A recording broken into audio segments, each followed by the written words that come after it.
Merci d'être présent pour cette restitution de la 12e enquête téléphonique qui a eu lieu donc du 18 au 22 mars 2013 avec une grande nouveauté cette année puisque cette enquête a été étendue à l'ensemble de la communauté d'agglomération du Grand Alès et à ses 50 communes. Donc pour parler de cette enquête téléphonique, nous avons avec nous Sébastien Moulina de la société Connaissance. Vous avez vu, c'est plus Marc Tissé d'Orfeuille, il a changé, il s'est rasé la barbe. Il a pris la barbe. Il est un peu moins grand.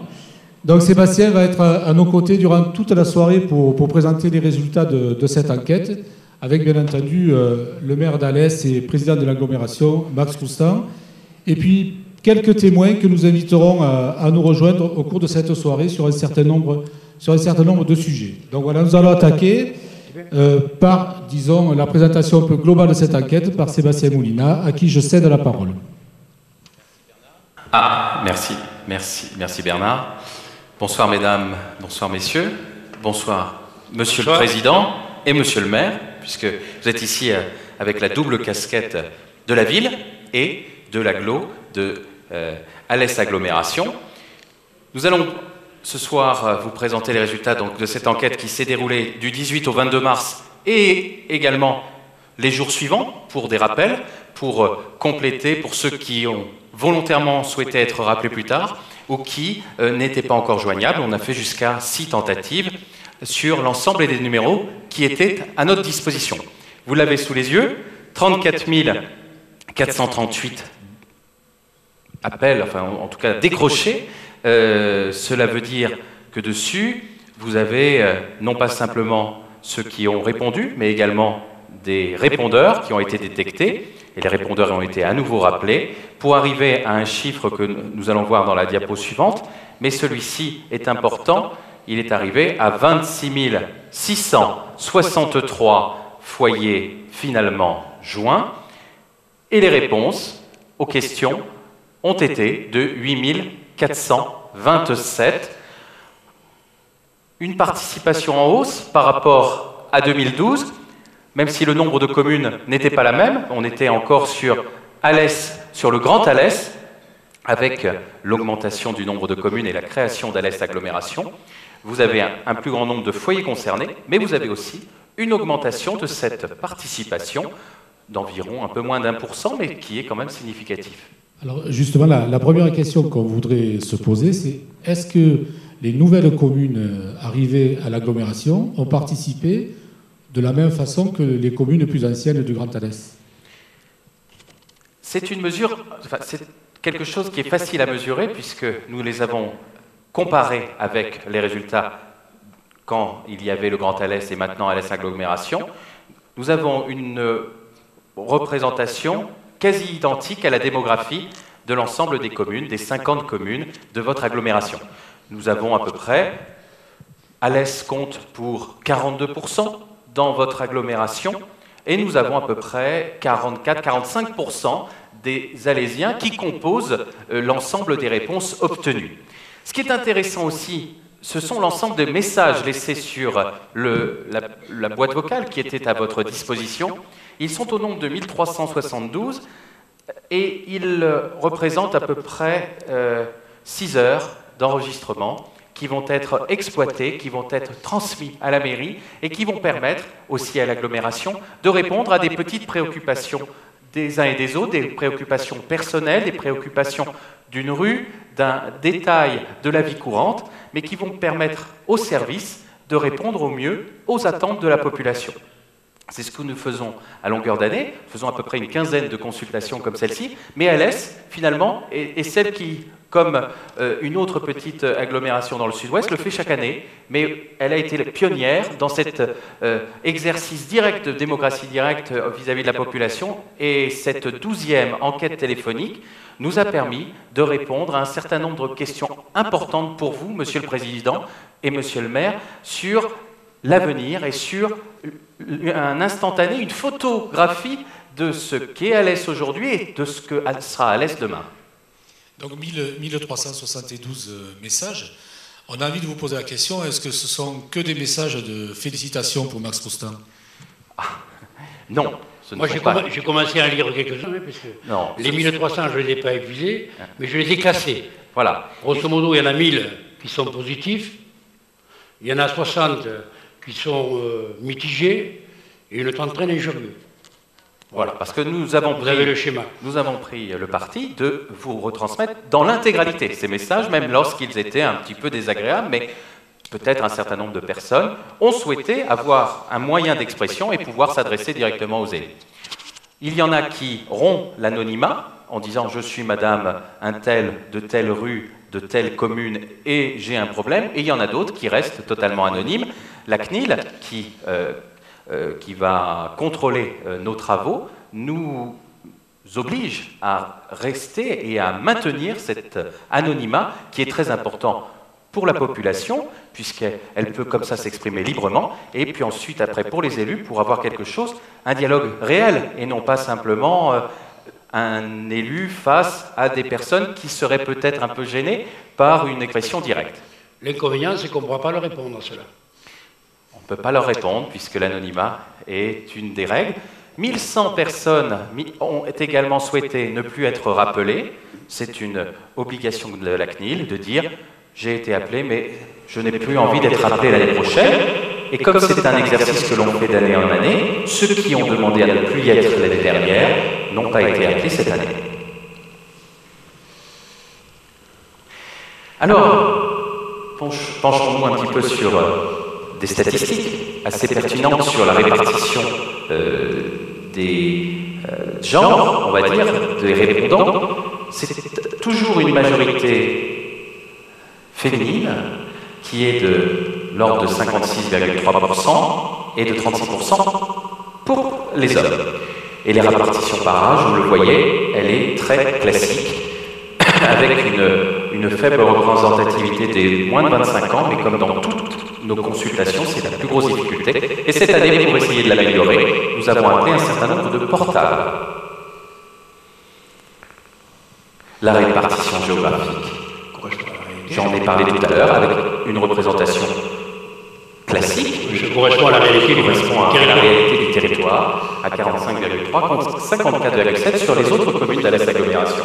Avec juste un petit changement, c'est que jusqu'à présent, Alès était majoritaire, et dans la nouvelle aglo, Alès ne représente plus la majorité, mais seulement 42% de la population d'ailleurs. Et là, on est à 47% des réponses, ce qui veut dire qu'on est très proche de la réalité démographique. Alors, Monsieur le Président, on y va. On va rentrer dans le vif du sujet d'Alès Agglomération. Donc, cette agglomération a été créée au 1er janvier 2013. Elle est issue donc de la fusion de 4 intercommunalités. Elle regroupe 50 communes et aujourd'hui 100 000 habitants. C'est une information qui est partagée par 71,1% d'Alès Agglomération. Nous avons souhaité le comparer avec les seules réponses de la commune d'Alès. Et on remarque qu'il y a une plus petite majorité, ou en tout cas quelques points de plus, pour les autres communes hors Alès, qui ont finalement un peu mieux partagé cette information. Oui, ça s'explique peut-être parce qu'Alès vit depuis 10 ans en agglomération et n'a pas été sensibilisé plus que ça par rapport à l'agrandissement de la collectivité nouvelle. Voilà, bon, ça reste à la marge, mais c'était un petit quelque chose que l'on voulait vous montrer. Il y a quand même 27% qui sont restés dans l'anonymat. Alors, ensuite, pensez-vous que cette nouvelle agglomération est une chance pour l'avenir de notre territoire? Vous avez un ensemble Alès Agglo de oui tout à fait et oui peut-être à 84,9%, ce qui est très clair comme majorité, et un Alès Agglomération à non, pour le non à 11,4%, et vous voyez, les autres, ce sont des noms, ne se prononcent pas ou pas de réponse, qui ne sont pas forcément représentatifs, mais qui montrent quand même que la plupart donnent une réponse à cette question, et montrent également que la ville d'Alès a compris l'utilité de cette agglomération pour elle, pour son avenir, et peut-être que dans les autres communes, il n'y en a qu'une qui était plus mitigée, mais une seule sur les 50, finalement. Vous voulez peut-être rajouter quelque chose là-dessus? Simplement dire qu'effectivement, les Alésiens ont compris que dans notre actualité aujourd'hui, on ne pouvait pas rester dans notre périmètre qui est le nôtre communal, et qu'il fallait effectivement, si on souhaitait, si on avait la volonté de pouvoir évoluer, aller chercher plus loin. Alors on le voit au travers évidemment de la réponse pour la communauté d'agglo, on le verra tout à l'heure dans le cadre du pôle métropolitain. Je crois qu'Alès est une ville qui s'ouvre sur le monde et effectivement, on a la démonstration là que les Alésiens paraissent satisfaits évidemment de ce territoire. Et qui leur apportera effectivement, Bernard, dans la mutualisation, un train de vie qu'on ne pourrait peut-être pas tenir s'il n'y avait que la commune. Juste une petite remarque, puisque hier soir, l'agglomération a voté son budget, et qu'une fois de plus, ce budget a été voté à l'unanimité des conseillers. Oui, je crois qu'hier soir, nous avions donc l'assemblée plénière de les agglos, 142 délégués communautaires, tant décriés. 183, pardon. Tant décriés. Je vous rappelle que tout le monde nous parle d'exercice de démocratie, de respect de démocratie, d'écoute des habitants. Nous n'avons rien inventé. Nous avons rassemblé, comme vous l'avez dit, 3 communautés de communes, une communauté d'agglo. Nous avons pris les mêmes candidats qu'il y avait avant, nous les avons mis ensemble. On n'a rien changé. Et malgré ce, évidemment, voilà, certains s'offusquent, j'en parlerai tout à l'heure, même là-dessus. Je crois que lorsqu'on est au démarrage d'un grand projet de territoire comme celui-là, il est important de le partager avec beaucoup de gens. C'est pas. Alors on nous accuse quelque part de dire une poignée d'individus décide. 184. Et là on râle aussi parce qu'il y en a trop. Donc il faudra un jour trouver le juste milieu pour qu'on puisse travailler sereinement. Mais je crois que l'ambition qu'on s'est donnée, le vote hier, pourtant Dieu sait, et certains l'ont vécu, des passages difficiles dans la création de cet agglo, pour qu'on vote à l'unanimité un budget, alors qu'on ne me dise pas que j'ai une mitraillette, que je fais peur à tout le monde. Je n'ai pas une gueule à ce niveau-là pour avoir la crainte de certains. Je crois que librement, tout le monde a voté, et à l'unanimité. Eh bien, c'est quand même exceptionnel. On ne s'y attendait pas non plus, j'en ai été même surpris d'ailleurs. Je m'en félicite, pas pour moi, mais pour les habitants de ce territoire. Alors, question suivante. On va parler du journal Alès Agglomération, qui s'est substitué au 1er janvier au journal du Grand Alès. 3 numéros sont déjà parus. L'avez-vous déjà reçu chez vous? Là, on s'aperçoit que le journal est excellemment bien reçu, puisqu'on est autour des 80% que l'on soit sur l'ensemble, sur l'Alès Agglomération ou sur la commune d'Alès. Donc, on peut se féliciter, Bernard, de ce démarrage, hein, de ce nouveau média local qui est entré dans le quotidien de l'ensemble des habitants de l'agglomération. Oui, d'autant que ce n'est pas une diffusion facile sur un territoire très dispersé, avec des communes, avec des maisons très dispersées aussi. Et malgré quelques disparités, il y a 1 ou 2 communes encore où il va falloir améliorer la distribution. Mais on est très satisfait de ce résultat, d'autant que tout le monde le sait, les élus sont très chatouilleux sur la distribution de leur journal. Donc et sur la diffusion de l'information. C'est une bonne chose pour nous. Alors ensuite, sur le même thème, pour ceux qui ont répondu oui à la question, trouvez-vous que ce journal est intéressant?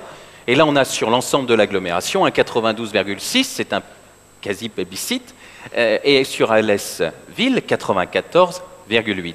Alors, pour ce journal, c'est une équipe? C'est un fonctionnement ici, à l'agglo, à la mairie? Comment ça fonctionne? Oui, le journal est réalisé entièrement, sauf l'impression, par le service communication mutualisé Ville Agglo, il faut le préciser. On ne le dit pas assez souvent que les services sont mutualisés. Donc c'est une équipe qui est organisée autour de Christine Zanella, qui est la directrice de l'information, qui est peut-être par là et qui nous rejoindra tout à l'heure. Elle devrait être par là. Et qui est donc aujourd'hui avec un journaliste depuis quelque temps, puis un nouveau journaliste qui vient d'arriver, ainsi que 2 photographes et des maquettistes. Donc c'est un journal qui est fait vraiment en direct et qui est au plus près justement de la réalité de ce terrain, quoi. Voilà, c'est un véritable journal d'information. D'ailleurs, on avait reçu il y a 3 ans le premier prix national du journal des communautaires. Des journaux territoriaux. Et là, donc, chaque commune a un espace et peut donner son information et faire passer des messages. Absolument. Les 50 communes ont une rubrique et donc il y a un réseau de correspondants qui a été créé. Et dans chaque commune, il y a un correspondant du journal du Grand Alès. Très bien. Du journal d'Alès Agglomération, excusez-moi. On n'est pas habitué encore. Alors, thème suivant. Les élus d'Alès Agglomération travaillent actuellement à l'élaboration d'un projet de territoire pour les 10 prochaines années. Quelle doit être, selon vous, la priorité du territoire pour les années à venir? Et là, on a un thème important dans la vie des Français et des habitants d'Alès Agglomération, c'est le développement économique et industriel, finalement l'emploi, qui arrive en tête, et largement en tête, devant la qualité de vie et l'environnement.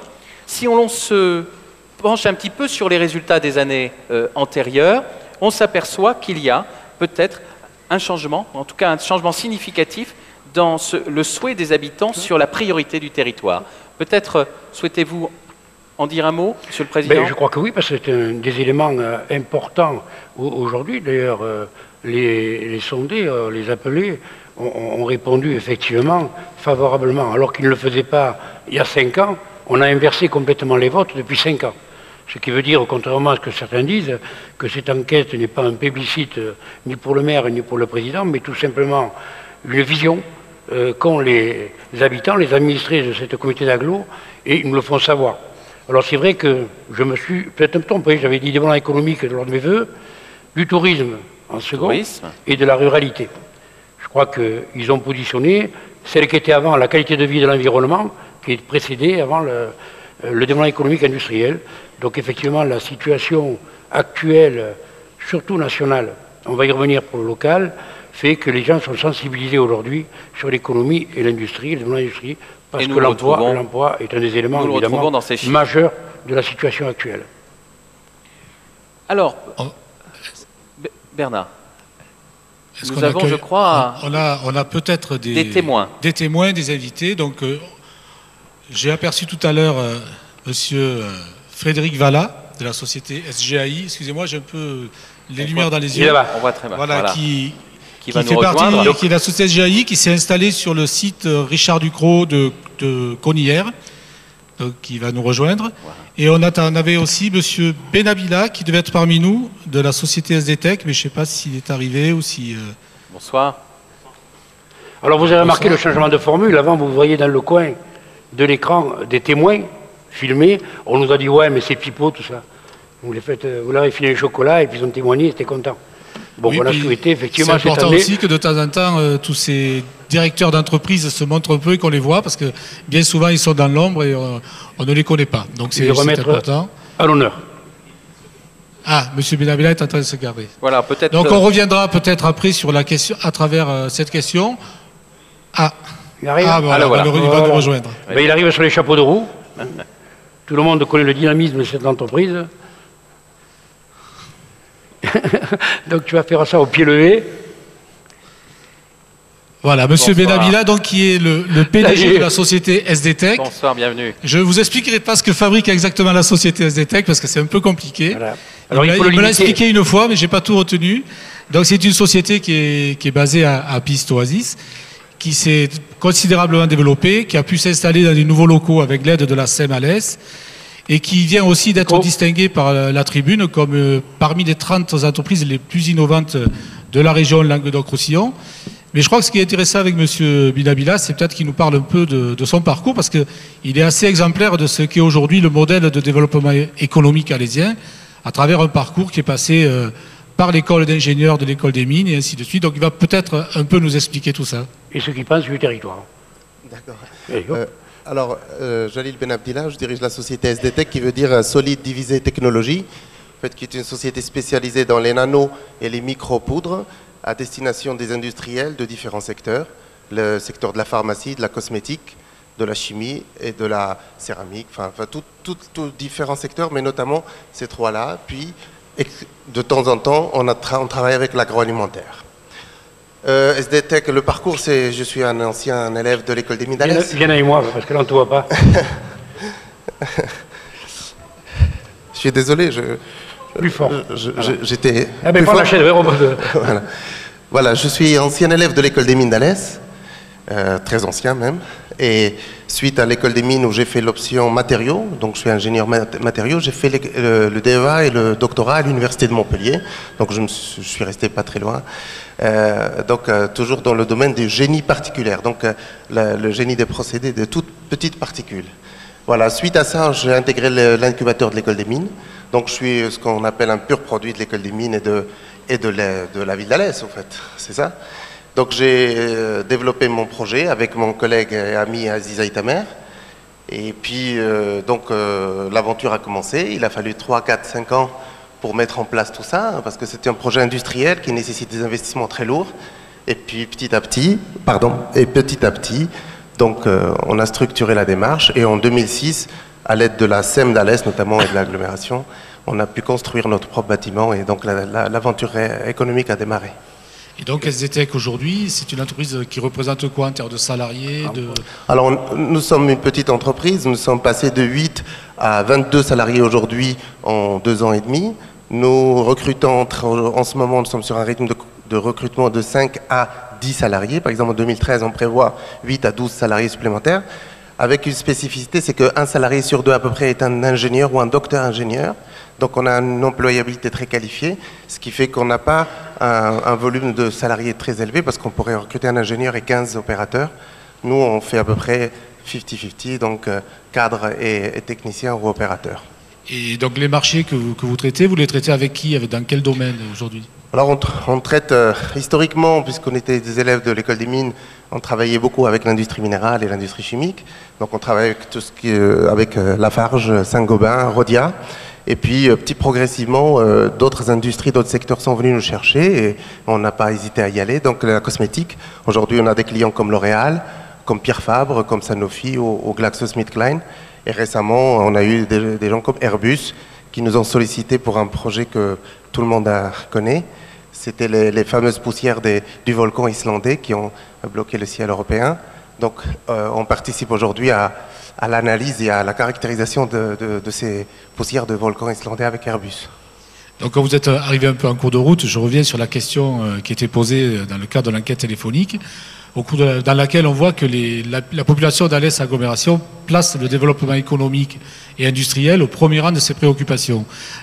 Vous qui êtes dans ce domaine-là pleinement, comment est-ce que vous analysez, vous, les actions qui sont menées sur le territoire alésien et grand-alésien et de l'agglomération sur ce thème-là, justement? Alors, je crois que si j'étais un insatisfait, je ne serais peut-être pas ici pour témoigner. Moi, je suis franchement pleinement, disons, heureux d'être dans ce bassin d'Alès parce que d'abord, on avait idée de partir, d'emmener l'entreprise dans d'autres contrées, notamment la vallée du Rhône, où il y a un pôle chimique très important, où notre clientèle était plutôt proche de nous. Et finalement, nous ne regrettons pas d'être restés ici. On a été très très bien accompagnés, et c'est pas seulement pour passer, on va dire, dire des gentillesses à monsieur le maire qui est à mes côtés, mais c'est une réalité. Il y a une sorte de consensus, on va dire, presque politique autour de l'économie ici à Alès dans l'agglomération. Tous les acteurs économiques nous ont soutenus à un moment ou à un autre dans notre développement. Nous en sommes les premiers bénéficiaires, les premiers heureux. Donc que voulez-vous qu'on aille faire ailleurs si ici on a tout ce qu'il faut? Très bien. C'est vrai. Donc on a un contexte aussi, on va dire, touristico-naturel, c'est ce que vous voulez, qui est très favorable. Donc la vie ici est très agréable. On trouve des opérateurs très qualifiés ici, on trouve des techniciens de bon niveau. Les ingénieurs, les cadres supérieurs, on va les chercher là où ils sont. Mais par contre, tous ceux qui sont venus sont restés et se plaisent ici. Très bien. Donc ils investissent, ils achètent des appartements, des maisons. Et donc c'est très bien pour ça ne nous a pas empêché de figurer dans le dernier palmarès, à notre surprise réelle. Et nous sommes très honorés de faire partie des 30 PME les plus innovantes de la région. Sur cette question, moi je voudrais juste revenir. Oh. Merci. On peut. Merci beaucoup. Merci. Je voudrais juste revenir vers Sébastien Moulina, parce que cette question, quand même, elle pose un problème, c'est qu'on demande aux gens de choisir un seul item. Et c'est vrai que peut-être que les autres domaines aussi font partie de ce qui... C'est quand même l'économie, c'est ce qui vous mobilise le plus, mais les autres, comme l'a dit M. Benabila, ne sont pas à négliger quand même. En effet, mais le développement économique et industriel apparaît comme la priorité et derrière ce thème-là, il y a l'emploi. Et l'emploi est la préoccupation première des Français aujourd'hui et depuis quelques années. Il y a derrière cela un peu plus que des mots et le territoire d'Alès Agglomération répond à ce besoin et donc il est dans la tête aussi de vous, des habitants de l'agglo, un peu plus en priorité que d'autres qui, comme la qualité de vie et l'environnement, ont fait l'objet durant des années d'une politique de développement, d'amélioration, de fleurissement, que sais-je encore. Pour autant, les autres thèmes existent, ils se répartissent équitablement en fonction de l'âge, en fonction de la commune d'implantation des habitants et surtout de l'ancienneté sur le territoire. Parce que quelqu'un qui a connu le territoire d'Alès il y a 15 ou 20 ans, il n'est pas le même que ces personnes qui arrivent ici à Alès et cette population, dans les nouveaux qui ont participé cette fois-ci, il y en a quand même 15% qui n'étaient pas là il y a 5 ans.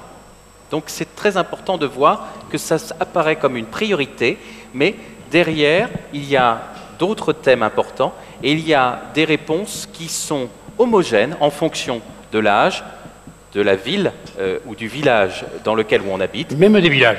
Même les villages et également l'ancienneté dans ce territoire. Bien, non, mais merci. Vas-y, je vous en prie. Juste un petit témoignage qui va dans ce sens. Quand on a recruté notre responsable recherche-développement, qui est un poste assez important, assez technique, on a eu plus de 50 candidatures à travers la France. Et l'APEC, l'Agence pour l'emploi des cadres, qui gérait ce recrutement, nous avait demandé qu'est-ce que vous avez comme argument pour attirer les jeunes à venir à Alès. Et en fait, en réfléchissant bien, on n'en a pas. La Alès se défend d'elle-même. Et les entreprises se défendent d'elles-mêmes avec leur technicité et avec leur ambiance sociale, on va dire, et les avantages qu'ils peuvent proposer à leurs salariés. Et en fait, les personnes qu'on a recrutées et qui sont venues faire les entretiens, nous n'avons pas eu besoin de les convaincre que Alès est un territoire où il fait bon vivre. Ils étaient déjà, on va dire, très convaincus. Ce qui fait la différence, c'est les interlocuteurs, c'est l'environnement économique et technique, parce que l'environnement autre que économique est déjà assez favorable comme ça. Voilà. Oui, je crois que faire remarquer, merci. Ça répond un peu à l'interrogation, c'est qu'effectivement, la priorité qu'on s'est donnée il y a quelques années de la qualité de vie dans ce bassin, alors c'est vrai que nous avons un environnement qui est relativement favorable, mais fallait-il encore transformer cette ville et pas faire qu'elle tourne à gauche giratoire. Hein, voilà, pour certains, vous connaissez le conseil municipal qui pense qu'à tourner... voilà, bref. Donc on a fait autre chose. On a fait les médiathèques, on a fait des centres nautiques, on a fait évidemment des salles de sport, on a fait ce qu'il fallait. Ce qu'il fallait, effectivement, créer un environnement favorable pour que les entreprises puissent venir. Un maire ne crée pas l'emploi. L'emploi qu'il crée, c'est de l'impôt. Donc c'est pas de l'emploi. Hein. Donc je crois qu'il faut bien réaliser que l'environnement est quelque chose d'important dans le cadre d'un développement d'un territoire. Et si on n'a pas cette idée première ici, on ne retiendra pas les gens. Regardez le centre hospitalier d'Alès. 500 emplois de plus en 10 ans. Des compétences nouvelles qui nous arrivent. Pourquoi? Parce qu'aujourd'hui, on a le top du top au point de vue technique de l'hôpital. Et ce qui fait que nous avons aujourd'hui, on a inauguré l'oncologie il y a 7 ou 8 jours, l'IRM arrive, on va avoir un hôpital qui sera digne de ce nom. Et la santé compte énormément, évidemment, pour les gens. Quand ils recherchent un lieu pour s'implanter, l'environnement, la santé, les loisirs. Et puis le travail, évidemment. Mais là, comme je disais, nous ne l'inventons pas. On essaie de créer les conditions les plus favorables possibles. Et ça s'est fait, on va le voir dans la question suivante. Dans la question suivante, parce que si aujourd'hui, on a pu faire ce qu'on a fait dans cette question, c'est que parce qu'il y a 20 ans, on y a pensé. Vous n'étiez pas là. Non. Voilà. Donc, on a créé ce qui s'appelle Alès Mériapolis, que tout à l'heure tu signalais. Alès Mériapolis, qui est un guichet unique, où un chef d'entreprise ou un gars qui sort de l'école des mines trouve rapidement tout ce qu'il a besoin. Tout ce qu'il a besoin. On verra plus tard dans les diapos et sur le budget qu'on a voté, les éléments supplémentaires qu'on met en place, effectivement, pour retenir un maximum tous les gens comme lui, comme ce monsieur-là, qui a grandi à Alès, à l'école et à Alès, et qui aujourd'hui est leader dans la technologie qu'il exploite sur Alès. Donc je crois qu'on a eu raison, le pôle mécanique en fait partie, tout le monde a souri à l'époque, quand on a fait cet outil aussi, à l'Indianapolis.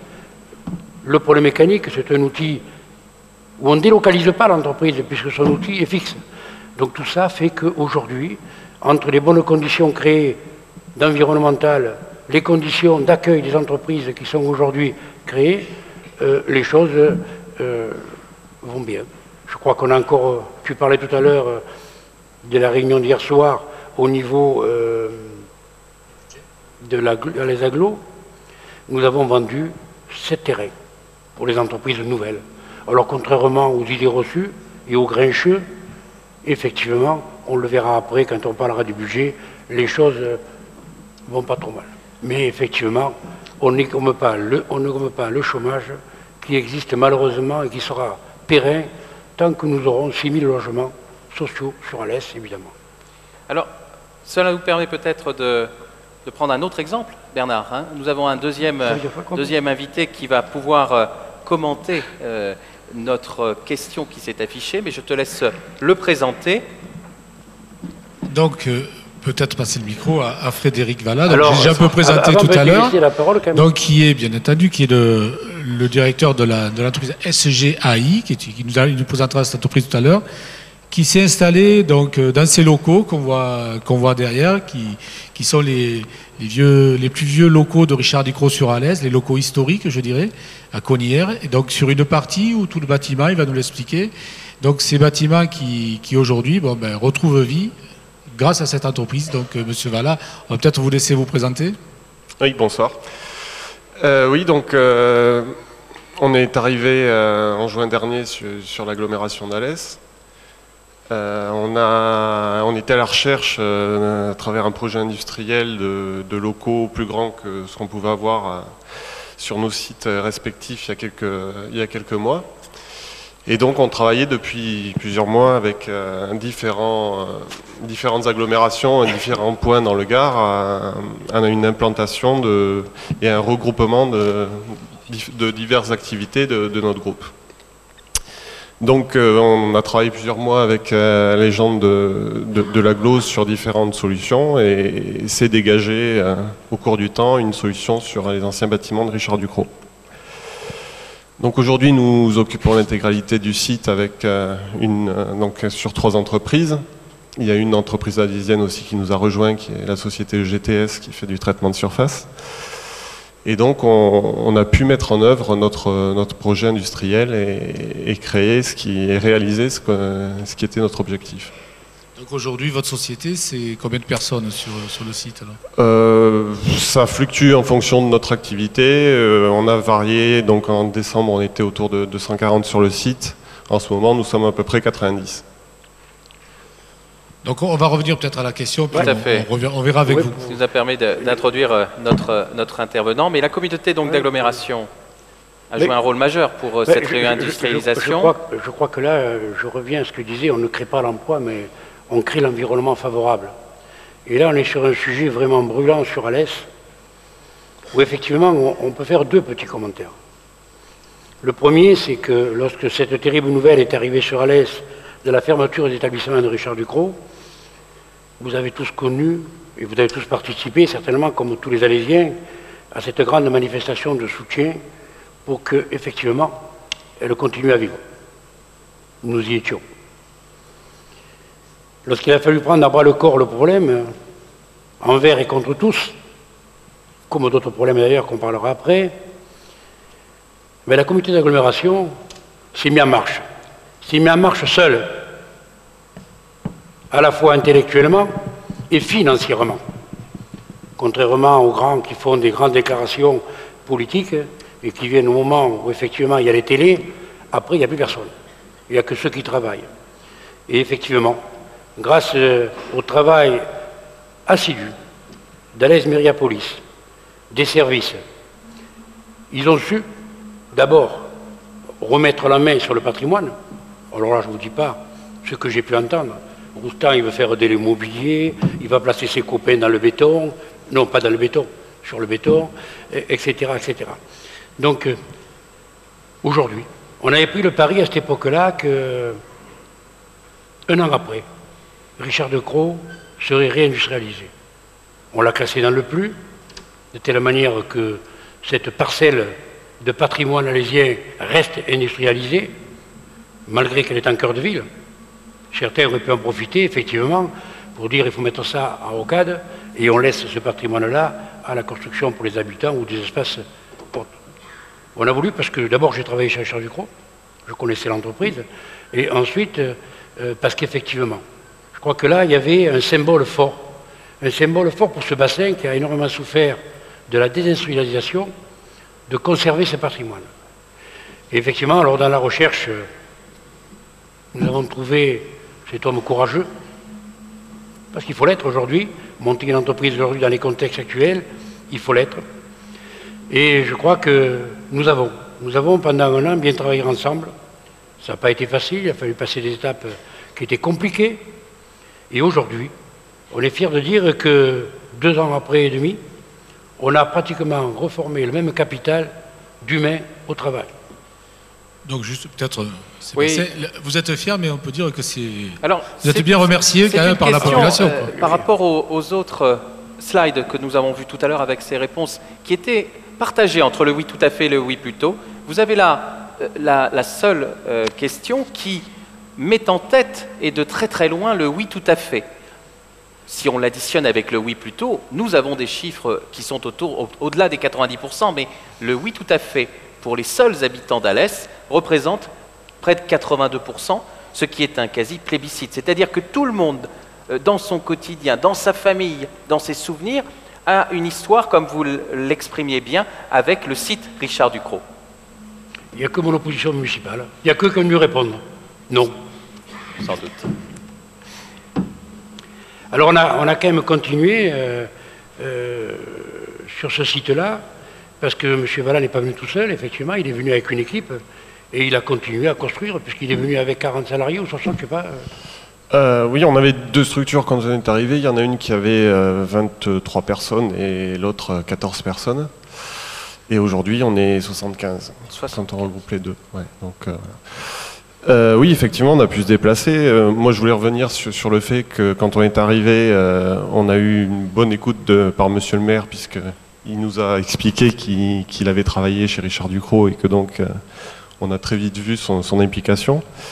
Je voulais revenir aussi sur le fait que ça a été effectivement une année compliquée parce que ça s'est pas fait tout seul et je remercie grandement les gens de Myriapolis parce que ils ont été derrière moi pendant une année complète, le jour, la nuit, le samedi, le dimanche, donc ça s'est toujours très bien passé.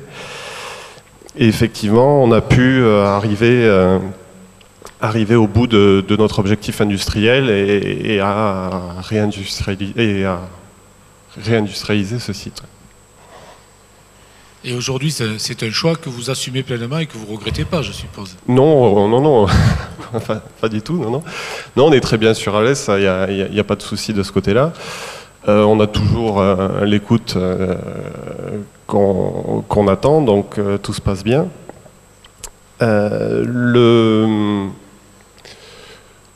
On a encore quelques petites choses à finir, notamment certains aménagements de bord de route pour pouvoir sortir nos camions. Le combat continue, je crois que des freins, on en a eu là. Oui, on a eu beaucoup de freins, que ce soit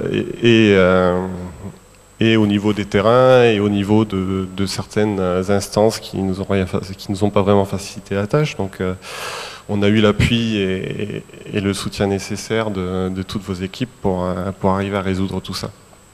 Alors dire qu'on ne l'a pas délocalisé volontairement, on n'est pas allé le chercher ailleurs pour le mettre là, c'est qu'ailleurs où il était, on lui demandait de partir.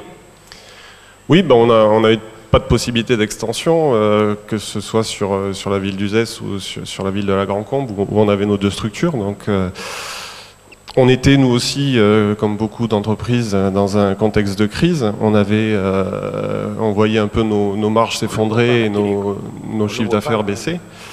Et donc on a décidé d'attaquer des marchés beaucoup plus gros que ce qu'on était capable de faire, beaucoup plus importants. Et il a fallu trouver des solutions qui sont passées par de l'investissement et la création d'un nouveau site. Et donc c'était une obligation pour nous pour continuer à exister. Donc on n'avait pas le choix et je pense qu'on a pris les bonnes décisions. Très bien, écoutez, moi je vous félicite pour le risque que vous avez pris, parce qu'il y avait un risque, on le sait au départ, hein, et il n'est pas encore tout éteint d'ailleurs, pour le courage que vous avez eu. Et je crois que les jeunes, comme nous avons là, c'est une véritable chance pour notre territoire, évidemment, de développement. Donc on compte encore sur vous, faites des petits, c'est tout ce qu'on vous demande. Merci à vous. Bravo. Merci. Alors on continue effectivement sur le développement économique, hein, parce que si on a un résultat aussi probant à l'enquête, c'est que derrière, il n'y a pas que du vent, il n'y a pas que des giratoires. Nous avons sur le site de Richard Ducos 2 sites, donc le second site qui se trouve sur la Rocade, un grand site. Il a fallu là aussi trouver évidemment un repreneur. Alors il s'est trouvé que l'habitude que nous avions de travailler avec la SNR Saint-Privat-des-Vieux, puisque nous avons participé, la communauté d'agglo déjà, à son agrandissement, à la fois techniquement, administrativement et financièrement aussi, parce que la politique des grands groupes aujourd'hui, c'est de ne pas investir dans le patrimoine. Ce qu'ils veulent, c'est l'outil de travail. Et on est tombé au moment où effectivement la SNR avait de nouvelles fabrications à mettre en place et cherchait un site. Et croyez-moi que si ça a été compliqué administrativement sur la partie basse à mettre en place, ça a été compliqué là à attirer chez nous la SNR. Vous savez qu'ils sont installés dans des sites actuellement avec des gens, des maires ou des députés qui sont beaucoup plus puissants que moi. Et il a fallu trouver les arguments pour qu'effectivement ils viennent sur Alès. Et je crois que là aussi, la bonne écoute qu'ils avaient des services nous ont permis, évidemment, d'avoir le rendez-vous qu'il fallait avec les Japonais, qu'on a reçu 2 fois, de répondre à leur cahier des charges très strict, parce qu'ils vont installer 3, 4, 5 chaînes de fabrication aujourd'hui, contrairement à ce qu'on pense, avec que là aussi, ils sont dans un développement aujourd'hui qu'ils ne pensaient pas avoir, au travers des véhicules de luxe qui sont les Mercedes, Cayenne et compagnie. Et donc, le bâtiment sera livré, là aussi, dans les délais, à la fin du mois, pour qu'ils puissent commencer à installer leur outil de travail et démarrer. Troisième place qu'on avait, et souci qu'on avait, une vieille entreprise sur Alès, Crouzet, dans un vieux bâtiment. Et là, c'est l'Américain qui est venu nous voir en disant, écoutez, on est gêné, mais notre bâtiment n'est plus adapté à l'outil d'aujourd'hui. On a immédiatement réagi et on a décidé. Et on a décidé, pour les tenir quelques années encore chez nous, longtemps je pense, de répondre à leur attente. C'est-à-dire construire un nouvel outil de travail qui va correspondre à leur centre mondial de recherche sur les moteurs, le fait qu'on fixera sur Alès pour quelques années encore Crouzet. On a racheté le bâtiment de l'ancienne usine et par la même occasion, on l'a revendu. Et effectivement, donc on aura 2 entreprises du coup, celle qu'on a pu conserver sur Alès, c'est Crouzet, et la seconde qu'on vient de vendre, où il va se créer 40 emplois de plus que ce qu'il y a aujourd'hui cette entreprise, et qui est sur le site de Saint-Hilaire de Brennemas, qui elle a vendu son site ancien et l'a revendu à une autre entreprise. Donc la chaîne fonctionne relativement bien sur le secteur, tout ça parce que, encore une fois, je crois que nous avons des services qui fonctionnent très bien. Et puis la dernière en date où il y a un développement, là aussi, très intéressant, c'est la société Magen, qu'on connaît maintenant depuis quelques années sur Alès, qui est installée sur le Rieux, qui va elle aussi s'agrandir, et qui, dans toutes ces entreprises que nous sommes en train de voir, ont des niveaux intellectuels assez élevés, qui fait que, ce que dit toujours mon collègue, il est par là, Marcel, il faut monter le potentiel fiscal de la collectivité.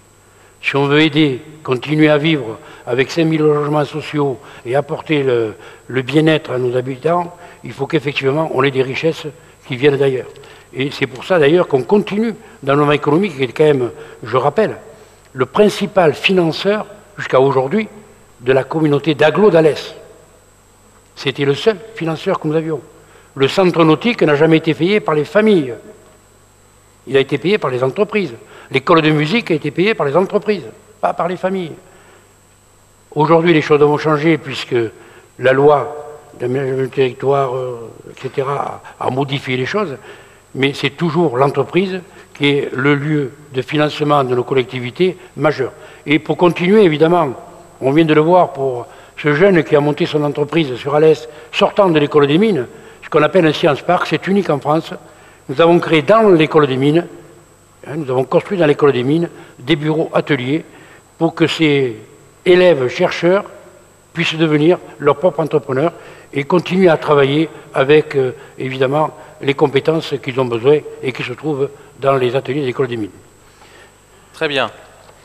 Merci, Monsieur le Président, d'avoir... Et je compléterai en disant que, et en répétant que hier soir, donc, nous avons vendu 7 terrains à 7 nouvelles entreprises qui vont venir s'installer sur le bassin d'Alès. Alors effectivement, hein, vous êtes de Paris, hein. Donc vous êtes de Paris, il n'y a pas 500 employés par entreprise. Hein. Ce sont des entreprises de 30, 40, voire 100 maximum qui s'installent chez nous. Mais je crois qu'on y est très attaché parce que ça fait un tissu qui fonctionne bien. Alors il y a une des activités économiques importantes, c'est celle du tourisme pour la région, avec l'agglo d'Alès qui est un peu la porte des Cévennes, patrimoine universel de l'UNESCO. Et donc nous avons fait une question sur le tourisme en tant qu'activité économique à part entière, et notre territoire dispose d'atouts importants pour se développer dans ce secteur. Alès Agglomération et Pays de Cévennes ont-ils raison de faire du tourisme une action prioritaire? 85% d'Alès Agglo et 86% d'Alès. C'est encore très marqué, c'est une priorité. Et peut-être avons-nous un autre témoin pour ce dossier important qui est celui du tourisme. On a plaisir à venir dans votre région, on a plaisir à venir à Alès, et il y a des personnes qui n'étaient pas d'Alès au départ et qui ont rejoint Alès pour développer la filière touristique. Absolument, donc on va accueillir M. Zélinger, qui est responsable et gestionnaire du train touristique entre Anduze et Saint-Jean-du-Gard, qui va venir prendre place à côté de nous et qui est, je trouve que c'est quelque chose qui lui aussi, cette activité, à la fois le personnage de très emblématique de cette région, à la fois forte de ses traditions et très ouverte à tout le monde. Bienvenue. Donc le train à vapeur des Cévennes, le TVC comme on dit, qui à un moment donné a été un peu sur le fil du rasoir pour des problèmes techniques mais aussi peut-être un peu financiers, qui aujourd'hui va jouer son rôle, j'allais dire, en faisant peut-être un mauvais jeu de mots, de locomotive du développement touristique de la région. Oui, merci de... Mais le prix, c'est bon. Merci de m'accueillir. Oui, ça arrive. Voilà, ça y est. Effectivement, la locomotive, on essaye de l'être à plusieurs titres. Je crois qu'on est arrivé ici sur il y a maintenant plus de 25 ans, ça ne nous rajeunit pas, avec un coup de poker et une main tendue d'un élu. C'était Robert Ruas à Saint-Jean-du-Gard à l'époque, qui a dit « Moi, je veux que ce train vive et je veux créer une entreprise, je veux que ce soit une entreprise. » Et on est devenu l'un des premiers trains professionnels, entièrement professionnels français. Donc on est issu de l'association, on a démarré avec une bande de copains la saison 86 à Saint-Jean-du-Gard. Et un maire à l'époque qui nous a soutenus et qui nous a aidés à avoir des emprunts importants à la banque, puisque dès les premières années, dès la première année, on a emprunté une année de chiffre d'affaires. Et ça, uniquement sur notre bonne mine et sur la confiance que nous faisait un élu. Donc voilà, on a une bonne mémoire par rapport à ça. Et ce train que l'on a repris à 30 000 visiteurs, on l'a porté petit à petit à 140, 150 000 visiteurs. On est aujourd'hui le premier train à vapeur touristique français, donc c'est une fierté, mais aussi avec des faiblesses, puisque il y a des années de canicule où on a perdu 25% de notre clientèle estivale.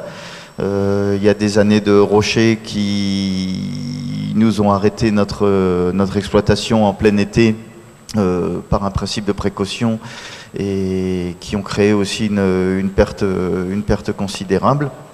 Et on s'est rendu compte d'une certaine fragilité aussi de l'entreprise liée soit au climat, soit à d'autres événements. Et on a commencé à diversifier nos activités en assurant de la formation, parce qu'il y a une reconnaissance qui est arrivée auprès des autres chemins de fer. Et donc on a commencé à faire de la formation au métier des chemins de fer touristiques. On a commencé à faire de la maîtrise d'œuvre pour d'autres chemins de fer aussi. Et on a même reconstruit entièrement une locomotive dans nos ateliers de Saint-Jean-du-Gard. On a, grâce à notre équipe de mécanos qui ont appris le métier, hein, qui sont que des locaux qu'on a embauchés sur place et qui ont appris le métier et qui ont découvert la passion par la force des choses du train touristique. On a restauré une machine à vapeur entièrement pour le chemin de fer de Dunières à Saint-Agrève en Haute-Loire. Donc cette loco est arrivée dans des caisses à Saint-Jean-du-Gard et elle est repartie sur un camion entière. Oui, je ne sais pas, dire qu'un Alsacien qui vient dans Cévennes, c'est ça, hein, c'est pas courant, qui vient monter une entreprise dans le secteur, donc ça veut dire quelque part que l'Alsace est un patrimoine excellent aussi. Vous avez donc trouvé chez nous aussi, par l'accueil humain, un environnement quand même qui convient tout à fait dans cette vallée particulière très riche de Saint-Jean-du-Gard en Duze, un développement potentiel intéressant. Oui, je disais d'entrée, ça a été la main tendue d'un élu au tout début de l'activité. Et puis aujourd'hui, cet accueil il continue avec des perspectives aussi de développement touristique, parce que je crois que c'est pas une fin en soi que d'arriver à une certaine fréquentation. Il faut développer le hors-saison, il faut développer des activités un petit peu au-delà. Et je crois que Alès et l'agglomération aujourd'hui préparent des grands projets, que ce soit au niveau de Saint-Hilaire, que ce soit au niveau des fumades. Nous, on a besoin de développement hôtelier, on a besoin de développement d'hébergement touristique. Et c'est vrai que tous ces projets, pour nous, nous permettent de voir l'avenir de façon intéressante. Oui, je crois qu'il y a un environnement, là aussi, un environnement touristique qui est en train de se créer. Et heureusement qu'on avait fait ce choix dans le cadre du Pays Cévennes et de l'agglomération, de se lancer sur le tourisme. Quand on voit patrimoine universel de l'UNESCO d'un côté, les grottes Chauvet de l'autre, le patrimoine, le littoral sur la mer, on est quand même dans un secteur d'activité touristique privilégié. Moi, je le pense. Et j'ai cru bon, effectivement, de lancer dans le cadre du Pays Cévennes cette compétence touristique qui me cause quelques soucis, mais il faut faire évoluer les mentalités et il faut y aller doucement. Au même titre d'ailleurs que le projet de la zone économique de Saint-Hilaire, parce qu'on parle de golf, mais il n'y a pas que le golf, il y a aussi une zone artisanale, industrielle, des deux côtés d'ailleurs de la 2x2 des deux côtés de la route d'Uzès, une partie de l'habitat, puisque Saint-Hilaire est quand même pénalisé par le BPRI et est obligé de monter sur les cimes. Alors, c'est vrai qu'on a affaire à des combats permanents. On l'a vu pour le train, on le voit pour là. Quoi que l'on fasse, quoi que l'on bouge, effectivement, nous sommes une société qui à la fois veut le tout et son contraire. Alors, moi, je considère qu'effectivement, il faut avancer. Il faut avancer et j'ai des petits-fils. Ma fille est ici, mais j'ai des petits-fils. Et je souhaite, moi, qu'ils restent à proximité de chez nous. Et c'est pour ça qu'on se bat. On se bat à la fois sur les projets industriels. Je sais pour les touristiques, alors vous avez Maison Rouge qui a démarré, puisque nous l'avons voté hier soir dans le cadre du budget.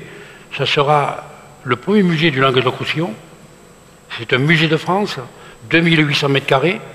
C'est un investissement considérable qui est prévu pour 300 000 entrées, donc c'est quand même pas rien.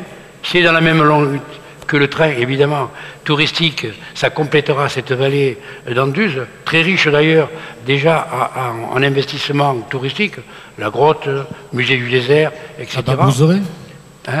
Et la bambouserie. Et la bambouserie, il ne faut pas l'oublier évidemment. Ensuite, il fallait créer des niches, évidemment, des niches pour le développement touristique. Je ne parlerai pas de Mercorol, ça a été le loupé parce que les maires ont changé, etc. Bon, bref, passons. Mais on reviendra, on ne perd pas le moral. Les termes des fumades. Qu'est-ce que je vais foutre au terme des fumades? Petite commune qui a un site particulier privilégié, que tous les Alésiens connaissent d'ailleurs, et autres. Et nous avons là la capacité de créer une centaine d'emplois autour de ces termes. C'est chose faite. 6 ans de travail aussi, 6 ans de boulot administratif pour en arriver évidemment au résultat. Je crois que je félicite là aussi d'abord le ministre de nous avoir donné l'autorisation de la rhumatologie qui permet d'avoir un développement exponentiel et ensuite de donner à ce territoire effectivement des points d'ancrage touristique importants. Je reviendrai tout à l'heure sur la zone économique de Saint-Hilaire parce que je comprends. Je comprends et ancien propriétaire terrien, que tout un chacun. Que tout un chacun défende son bien, même contre l'intérêt général. C'est louable et heureusement. Mais lorsque je vois le tract qu'on vous a distribué à l'entrée, pensez-vous que la rémunération des Mexicains, vice-président de l'aglo, soit justifiée? Trouvez-vous normal que les communes soient agglomérées? Qu'est-ce que ça a à voir avec Saint-Hilaire, ça? Pensez-vous que le puits d'Alès est irréaliste? Je me pose la question, c'est de la politique, ça. C'est plus de la défense de son patrimoine. Alors là, effectivement, s'il fallait me conforter dans la position de continuer, ils viennent de me la donner. Autant il est louable, je répète encore, et je le maintiens parce que je l'ai fait moi-même, de défendre son bien, mais surtout, ne mélangeons pas tout, sinon ça posera certains soucis. Alors vous voyez la zone économique de Saint-Hilaire, l'espace sur la photo, voilà. Vous voyez la terre en bas, vous avez le giratoire de Vézénombre, là, hein, l'entrée de Vézénombre. Vous avez déjà sur le coin une première entreprise qui est installée. Donc la zone que vous voyez en bas ne fait pas partie du golfe, ni de la zone de développement économique. C'est une zone de Vézénombre. Donc elle est considérée comme perdue. Pour ceux qui parlent, qui veulent faire de l'agriculture. Que je vous rappelle que nous avons de la terre, mais nous n'avons pas d'agriculteurs.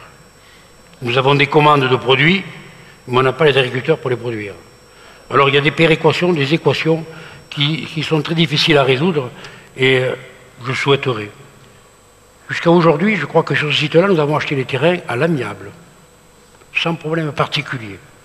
Alors c'est vrai que nous sommes obligés de faire une enquête d'utilité publique pour tout ce que nous faisons, comme sur les fumades, etc., et qui cause souci à certains propriétaires qui nous restent aujourd'hui à négocier avec eux. Mais je me permets de leur dire effectivement que tout sera fait pour que les accords qui seront faits à l'amiable, mais pour l'instant, je ne suis pas golfeur, je le précise. Je suis plutôt éleveur de lapins, de chèvres et de truites, et d'abeilles. Hein. Ça m'a passé il y a longtemps, le golf je ne connais pas. Mais j'estime que si, dans cette région, nous n'arrivons pas à attirer, certains disent des riches, vous vous rendez compte, ce gros mot grossier? Grossier, ça, à Paris aussi c'est grossier maintenant, je crois, hein, pour les riches. Donc, moi non, je ne pense pas que c'est grossier, mais je pense qu'il faut y aller. On y va? Il faut y aller pour diversifier la commande. D'accord. Diversifier la commande et permettre, comme disait tout à l'heure les industriels et vous-même, donner un environnement le plus favorable possible pour qu'on trouve de plus en plus de chefs d'entreprise qui viennent chez nous. Bien. On va remercier M. Zélinger. Merci, monsieur. Et puis, de son témoignage. Tout à l'heure, j'ai dit que le train à vapeur pouvait servir de locomotive, mais là, on va parler d'un sujet qui va faire aussi évoquer une ligne ferroviaire, mais pas tout à fait la même, puisqu'il s'agit du pôle métropolitain. Oui, à Alès-Nîmes, on était à Alès, on dit Alès-Nîmes, excusez-nous. Alès-Nîmes. Alors, il y a 10 ans, les collectivités restaient un peu plus chez elles. Chacun pensait à son précaré.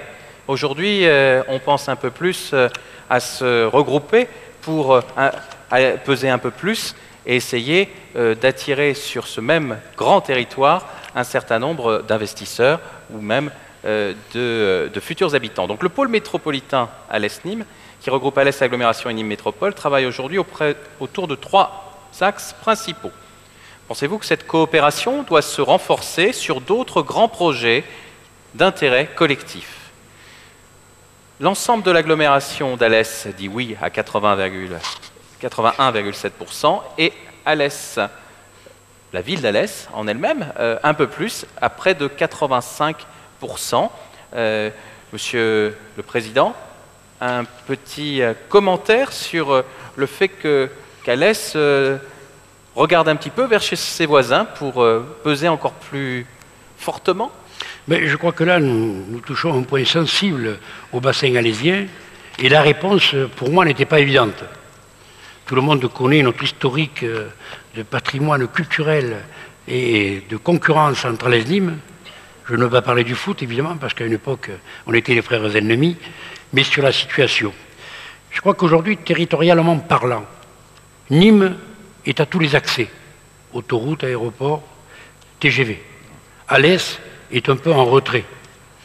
Donc si on souhaite que cette ville se développe normalement, comme elle doit le faire à notre époque, pour assurer encore une fois le bien-être de nos Alésiens, il faut qu'elle s'ouvre. Et ça me rassure parce qu'elle l'a bien compris. Alors effectivement, si au départ cette idée a pu faire peur, comme Alès avec la commune de Vabre à 55 habitants, ça peut faire peur, lui il va nous bouffer. Non. Je crois que cet accord qu'on a entre Nîmes et Alès nous permet effectivement de travailler sur les besoins des uns et des autres, gagnant-gagnant. Et les thèmes que nous avons mis en marche, si on ne l'avait pas fait, on n'aurait pas aujourd'hui inauguré, M. Hilaire, le viaduc de Courbesac. Alors, qu'on ne me fasse pas la ritorie, 8 minutes, quelle bande de rigolo. Les 8 minutes, je m'en tape. Je l'ai dit. Les 8 minutes ne sont pas le problème. C'est les correspondances, que si vous prenez le TGV, mais quand vous arrivez à Nîmes à 11h le soir, qu'il n'y a plus de car et qu'il n'y a plus de train pour venir à l'Est, qu'est-ce que vous faites? Or là, aujourd'hui, entre le viaduc et l'informatisation des lignes, il est possible, plus que possible, il est aujourd'hui réel que les correspondances seront assurées. Donc on pourra partir en train d'Alès, prendre son TGV à Nîmes, sans descendre en voiture, prendre le risque que vous connaissez, radar ou accident, et de saturer la route et carbone. Donc je crois que cette pôle métropolitain a permis une première réussite, c'est de décider le maire de Nîmes à donner son accord pour construire ce viaduc de Courbesac. Je rappelle encore une fois que c'est donnant-donnant. Et d'autres sujets sont en cours d'étude et viendront nourrir au fur et à mesure, évidemment, le développement de ce pôle métropolitain. D'ailleurs, ça doit être une bonne idée, puisque même le plus gros que nous, Montpellier souhaite évidemment se rapprocher de nous pour qu'on puisse travailler ensemble. Quel intérêt? Université. Nous n'avons pas d'IUT à l'Est. Pourquoi pas, avec cette ouverture du territoire sur l'ensemble du Languedoc-Roussillon, avec Montpellier, Nîmes et Alès, on ne pourrait pas là aussi reprendre le débat. Justement, là, M. Roustan, là, on se rend compte que sur le tourisme, par exemple, oui, les choses ont considérablement évolué et que dans ce domaine-là aussi, en l'espace de quelques années, les choses évoluent. Mais à quoi ça tient tout ça exactement? Mais je crois qu'il y a la volonté politique d'abord, en toute humilité. Hein. En toute humilité, il y a les hommes et les femmes qui composent ce territoire, qui ont envie effectivement de sortir de ce carcan dans lequel on était depuis longtemps, de s'ouvrir sur l'ensemble du territoire, de partager des projets, et surtout de les réaliser. Il y a 10-15 ans, malheureux, quand je vous disais tout à l'heure, si on avait parlé d'Himalès, on va se serrer la main, c'était les coups de savate qu'on prenait dans le stade de la Prairie lorsqu'ils venaient jouer à Nîmes, et que je connais à Montpellier, à Nîmes. Donc je crois que les choses, là aussi, évoluent, prennent de la compréhension. On prouve qu'effectivement, il y a de l'utilité. Alors certains sourient, évidemment. Quelle idée encore? Un strass de plus. Mais on s'aperçoit que le fait d'avoir créé le pôle métropolitain, ça a été 5 millions d'euros de subventions l'an dernier. Cette année, on repart à nouveau sur des chiffres plus importants et surtout, des enclavements continus de notre patrimoine, de notre territoire. Et je crois que là, c'est une réussite complète qu'on a là-dessus. C'est que petit à petit, c'est le train. Demain, c'est le haut débit qu'on va voir. Après-demain, c'est la route qui va se finir, etc., etc. Et puis le tourisme, attendez, les arènes d'Alès sont belles, mais celles de Nîmes sont mieux. Et il y a beaucoup plus des gens à Nîmes qui vont voir les arènes que ceux qui viennent voir à Alès. Donc si on peut en piquer quelques-uns à Nîmes pour les amener chez nous, je crois que ça sera une bonne réussite. Avec le patrimoine qu'on a, je crois qu'aujourd'hui, on peut le faire. Justement, pour faire connaître un peu plus Alès à l'extérieur, au-delà même du Languedoc-Roussillon, au-delà même du territoire du Grand Sud, depuis 2012, plusieurs campagnes de communication mettant en avant l'audace du territoire d'Alès Agglomération ont été mises en œuvre afin de lui donner plus de notoriété sur le plan national. Et là, vous êtes une très grande majorité à vous dire que c'est une initiative intéressante pour favoriser l'implantation de nouvelles entreprises et le développement du territoire, comme nous l'avons vu en première partie. Et arrive juste derrière, avec à peu près autour de 40%, une bonne initiative, car notre territoire mérite aujourd'hui d'être reconnu à sa juste valeur. Alors pourquoi avoir voulu cette campagne de communication au niveau national, au-delà des frontières? Peut-être un mot de M. Rivinc qui avait suivi cette... Avant que Christophe vous explique le système, je crois que c'est dans le fil conducteur qu'on était, c'est l'ouverture du territoire. Donc le territoire étant aujourd'hui compris par la population qu'il faut s'ouvrir, on le voit bien, soit sur l'agglomération, soit sur le pôle métropolitain, il faut savoir. Alors, M. Rivinc, en quelques mots, quel était le concept? Oui, alors très rapidement, bien sûr, pour réexpliquer un peu, ou pour expliquer, parce que c'est vrai que la campagne Audace, vous en entendez parler, vous le voyez beaucoup, et c'est vrai que c'était un positionnement stratégique que devait vous présenter ce soir Bernadette Price, qui est excusée, donc qui m'a demandé de la représenter ce soir. Donc quel était le grand concept voulu il y a 3 ans? Déjà, il avait été décidé, par rapport à tout ce qui a été expliqué tout à l'heure par notre maire président, effectivement, d'aller un peu plus loin. Les bases du territoire étaient faites, étaient données, il fallait maintenant aller communiquer à l'extérieur, sur Montpellier, certes, mais Marseille, Lyon, Paris et peut-être l'étranger dans certains domaines. Et donc, il fallait mettre en place une marque territoriale. Et vous savez qu'effectivement, ce genre de campagne, d'autres territoires, on va parler de Montpellier, il y a une trentaine d'années avec Montpellier-la-Surdoué ou d'autres, ont investi énormément d'argent. Et c'est vrai que vous connaissez ici nos élus économes et qui ont souhaité limiter ces dépenses de communication. Alors il a fallu mettre en place des opérations pour faire en sorte, avec un minimum de moyens, de pouvoir toucher le maximum de monde. Alors cette campagne Audace va se décliner sur 6 ans, avec déjà des opérations concrètes qui ont été menées. Par exemple, j'en cite quelques-unes, et vous allez vite le comprendre, puisque beaucoup d'entre vous les ont peut-être déjà vues. Il y a eu, l'année dernière, le premier concours Audace. L'idée était, à travers lancer un grand concours, le premier concours d'idées publiques et audacieuses en France d'une collectivité, et d'inviter tous ceux qui avaient des idées audacieuses à venir les exposer à travers un concours. L'année dernière, plus de 120 dossiers ont été déposés, et vous vous souvenez du résultat.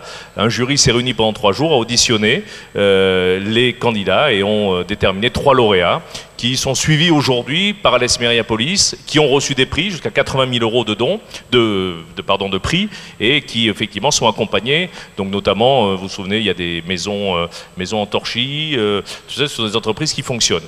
Donc c'était une première qui a pas mal marché, et pour accompagner, on a lancé des grandes campagnes dans les cinémas, par des petits films présentant l'audace du territoire, et par des campagnes d'affichage un peu partout. Donc cette année, la 2e édition continue. Il vient de se conclure aujourd'hui les candidatures du concours Audace 2e édition, donc avec beaucoup plus de dossiers. 200 dossiers ont été déposés, et il y a 35 dossiers qui ont été présélectionnés, qui vont être de la même façon reçus et étudiés par le jury dans quelques jours. Les prix seront remis fin juin, et nous espérons là encore pouvoir trouver des entreprises qui, grâce à leur audace, pourront faire parler du territoire et surtout, bien sûr, in fine, créer de l'emploi. Parallèlement, et c'est surtout la nouveauté dont je voulais vous parler, on a eu l'idée aussi de lancer, à travers une grande campagne de communication externe à Alès, le premier Raid Famille Audace. Alors, ça lie un peu tout ce qui a été déjà dit, c'est une première. Là aussi, l'idée va être de lancer, à l'image de ce qui se fait dans certaines émissions de la télé-réalité, mais bien différentes, ne vous inquiétez pas, de promouvoir le territoire. C'est-à-dire qu'on va utiliser les réseaux sociaux, on va en parler dans quelques instants, et on va faire candidater des familles en France pour venir faire un raid et découvrir notre territoire, et faire découvrir notre territoire à travers sa culture, ses paysages, son tourisme, son industrie, enfin des questions, des raids, des rallyes, des épreuves physiques et culturelles. Et nous espérons, à travers ces candidatures, il y aura des votes à travers les réseaux sociaux qui vont être mis en place, et nous espérons créer ce qu'on appelle un buzz pour faire en sorte qu'à travers ce raid, aujourd'hui en France, ces familles soient suivies par des supporters et puissent effectivement faire parler de ce territoire. Voilà une opération, ça va continuer sur quelques années. C'est un peu d'argent, certes, mais c'est évident que c'est vrai que l'enjeu aujourd'hui semble être plébiscité à travers cette réponse, puisque vous voyez qu'aujourd'hui, les habitants de l'AS Agglomération trouvent cette idée intéressante. C'est vrai que, je tiens à dire, c'était un peu courageux de poser cette question, parce que la décision était prise. Imaginez si les habitants avaient dit qu'à 20 ou 30% que c'était quelque chose de sans intérêt, ça aurait pu être embêtant. Ça n'a pas été le cas, et c'est tout l'intérêt de cette question et des risques pris. Voilà. Merci. Donc, bien, Christophe a évoqué les réseaux sociaux. C'est bien parce que ça fait le lien avec la question suivante. Très bien. Donc, alors au-delà des investissements, merci Bernard. Au-delà des investissements. Excuse-moi Sébastien, on va pendant que tu présentes les réponses, Christine Zanella, qui est responsable de l'information et de tout ce qui touche à l'Internet. Très bien, elle va pouvoir commenter ces résultats. Merci. Donc à l'heure où l'agglomération investit dans le très haut débit Internet, la communication de la collectivité via Internet et les réseaux sociaux comme Facebook ou Twitter notamment, vous semble-t-elle indispensable ou utile, ou peu nécessaire ou inutile, et c'est l'utilité qui est près de 50%, qu'on soit d'Alès ou de l'agglomération. Et le côté indispensable est important puisqu'il est autour des 20%, mais il n'est pas simplement autour des 20% pour un public jeune, il l'est pour tous les âges, puisque désormais, l'Internet va toucher des grands-parents qui ont besoin de communiquer avec leurs petits-enfants et toute la société et tous les habitants d'Alès Agglomération. Je vous laisse... À ce niveau, peut-être une remarque qu'on aurait pu faire, et qu'on s'aperçoit là aussi que les gens n'appuient pas toujours sur le 1. Complètement. Donc, il n'y a pas d'automatisme dans la réponse. Ils répondent effectivement à la question qu'on leur pose. Oui. Et là, à ce que certains semblent dire. Oui, on peut toujours critiquer un outil. Simplement, ici, avec une question comme celle-ci qui amène des réponses spécifiques en fonction de l'âge d'habitude, là, on a quand même quelque chose d'assez homogène en fonction de l'âge et de l'ancienneté dans la ville des habitants et l'ancienneté dans Alès Agglomération. À toi. Oui, alors on voit qu'il y a quand même plus de 70% des personnes qui ont été interrogées qui trouvent qu'Internet est soit indispensable, soit utile. Et c'est pour ça que l'agglo et la ville d'Alès n'ont pas attendu pour communiquer par Internet. Donc vous avez, j'imagine vous les connaissez tous, un magnifique site portail que vous trouvez à l'adresse alesceven.fr qui quand même accueille 22 000 visiteurs par mois, sur lesquels vous avez toutes les informations sur la ville et sur l'agglo. Et d'autre part, vous avez l'actualité du territoire aussi qui est mise en ligne régulièrement. Une actualité qui est également renforcée par des reportages vidéo que vous trouvez sur ce site portail et que vous trouvez également sur la web TV Alès Cévennes. Donc là, vous tapez alesceven.tv et vous avez 5 à 6 reportages par semaine qui vous décrivent l'actualité du territoire. Donc en images, fait par des professionnels, ça mérite le coup d'œil. Ça, c'est pour l'aspect information, mais on a développé aussi l'aspect utile. On y reviendra peut-être. On y revient aux questions spécifiques, un peu plus loin. Aux questions spécifiques à la ville d'Alès. Je voulais revenir sur les réseaux sociaux. Mais je vous en prie. Sur les réseaux sociaux, donc, puisque maintenant ça devient incontournable, les réseaux sociaux, donc on a sauté le pas sur Alès Agglo et sur la ville d'Alès et on a créé, il y a 2 mois de ça, en février, un réseau Facebook, Twitter, Google+, Pinterest, YouTube, et donc vous pouvez trouver aussi sur les réseaux sociaux avec Alès Cévennes toute l'actualité en temps réel sur Facebook. Donc la ville et l'agglo ont leur page Facebook, donc nous sommes très branchés. Nous avons 3200 fans déjà. C'est excellent. Ce qui est pas mal en 2 mois. Voilà.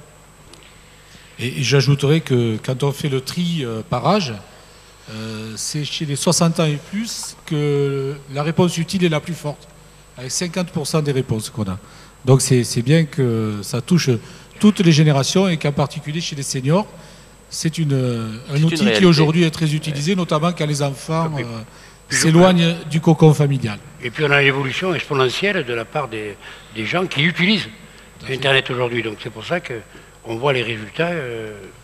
On a pu remarquer que depuis qu'on est sur Facebook et Twitter, on a beaucoup plus de connexions, à peu près 20% de connexions en plus, sur le site portail Alès Cévennes. Donc les réseaux sociaux nourrissent la fréquentation du site un peu classique. Ouais, le rebond vers le site Internet est important. Donc ça, c'est intéressant aussi de voir que tout communique et tout profite à tout le monde finalement. Merci. Donc ici, tu peux rester parce que tu vas peut-être réintervenir après sur les sites qui ont été créés. Ça féminise le système. Ouais. Donc on a terminé avec le volet agglomération et on va passer donc aux questions propres à la ville d'Alès. Voilà, aux quelques questions qui ne concernaient que les habitants d'Alès. Je vous rappelle également que l'ensemble des communes avaient la possibilité de poser des questions spécifiques. Nous ne les aborderons pas ce soir, mais chaque maire pourra ensuite donner les résultats dans chacune des communes, des 49 autres communes de votre agglomération. La répartition par quartier est assez classique, avec une surreprésentation du centre-ville, mais c'est également les quartiers les plus peuplés. Arrivent après Clavière-Chantilly et Prairie, Brésil et Pré-Rasclot. Répartition d'ancienneté dans la ville. Depuis moins de 5 ans, vous l'avez vu, 15% des répondants ne sont d'Alès que depuis le début de votre mandat de 2008, finalement. Et c'est très important parce que cela montre le renouveau de ces nouveaux habitants, de ces nouveaux Alésiens qui ont pu répondre aux questions et ont eu, pour certaines d'entre elles, des réponses spécifiques avec un œil neuf, un œil de nouvel Alésien. Voilà. On a vu d'ailleurs aussi dans les messages, beaucoup de messages sont de gens qui disent « je viens de m'installer et je suis très content d'être ici », donc c'est important. Exactement. Aussi. Et vous avez une forte représentation des plus de 15 ans, puisque ce sont ceux aussi qui s'intéressent le plus à ce qui se passe dans leur ville. Alors, première question, globalement, comment jugez-vous l'accueil dans les services municipaux de la commune d'Alès? Là, nous avons, entre les très satisfaits et les plutôt satisfaits, une addition de 78,2%. On peut toujours mieux faire, mais il y a quand même à peu près 8 Alésiens sur 10 qui sont satisfaits de l'accueil qu'ils reçoivent en mairie. Un commentaire? Oui, tout simplement. Je crois que lorsqu'on a lancé cette enquête, il y a maintenant 11 ans. Longtemps, on l'avait fait parce qu'on avait créé des politiques publiques et qu'on voulait connaître l'évolution et l'évaluation qu'en faisaient les Alésiens au travers de ça. Bon là, effectivement, c'est un bon jaugeage. On s'aperçoit qu'il y a des progrès à faire. Toujours. Toujours des progrès à faire. Il y avait une grande satisfaction l'an dernier de Mairie-Prime, l'installation d'un nouveau site avec évidemment tous les services rendus à la population sur un seul site. Et là, on s'aperçoit qu'il faut encore progresser. Je crois que ça va faire partie du travail tranquille qu'on doit continuer. Alors, une deuxième question sur le jugement de l'efficacité des services municipaux d'Alès. Pour ceux qui en ont eu l'usage, ou en tout cas se sont adressés aux services municipaux de la ville, on a un ne se prononce pas qui est un peu plus important que la diapo précédente, et on a un total de plutôt satisfaits et très satisfaits, un peu inférieur, mais qui montre peut-être aussi que un peu moins de personnes sont concernées. On ne va pas forcément dans l'année, quand on est alésien, dans un service municipal. Bon, c'est la même photographie, à peu près la même. Alors, autre question, depuis des années, Max Roustan anime des réunions de quartier dans les différents quartiers d'Alès. Avez-vous déjà participé à une de ces réunions? Donc on est à peu près au-delà des 37%, donc un Alésien sur 3 a déjà participé depuis qu'elles sont mises en place à vos réunions publiques, ce qui est quand même un chiffre important. Ça veut dire que vous avez des gens qui se déplacent, et on le voit ce soir, et qui sont intéressés par l'action municipale, mais que si vous aviez adressé un tout petit bilan de cette action de proximité, de cette démocratie participative que vous faites chaque année en public pour la consultation, mais pas simplement pour la consultation, vous, sur d'autres sujets d'aménagement ou dans les quartiers, vous intervenez régulièrement.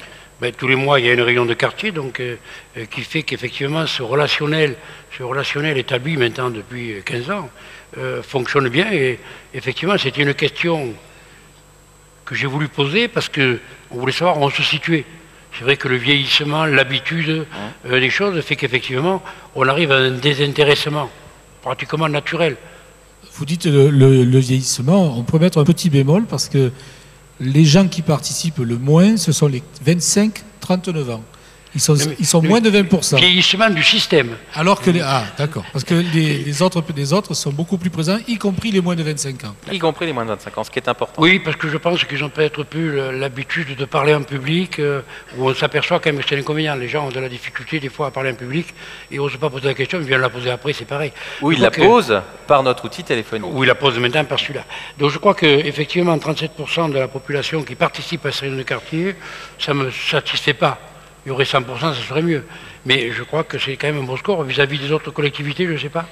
Écoutez, sur les réunions de quartier, c'est assez différent de ville en ville, mais on peut dire qu'Alès, par ses enquêtes d'année en année, est un très bon élève.